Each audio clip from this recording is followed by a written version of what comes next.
Hello കൂട്ടുകാരെ, അപ്പോൾ ഈശോയുടെ വചനം നമ്മളോട് സംസാരിക്കുന്നത് റോമർ 8:25 കാണാത്തതിനെയാണ് നാം പ്രത്യാശിക്കുന്നത് എങ്കിൽ അതിനുവേണ്ടി നാം സ്ഥിരതയോടെ കാത്തിരിക്കും.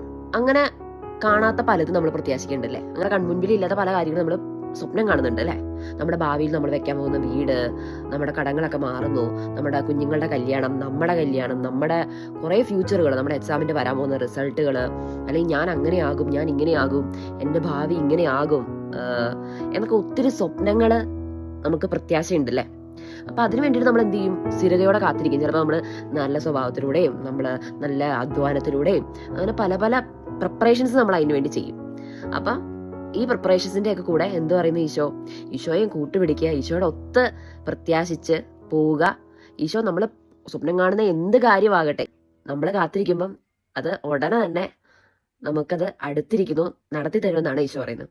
അപ്പൊ ഈ റോമ 8:25 ഒരു അടിപൊളി വചനമാണ്.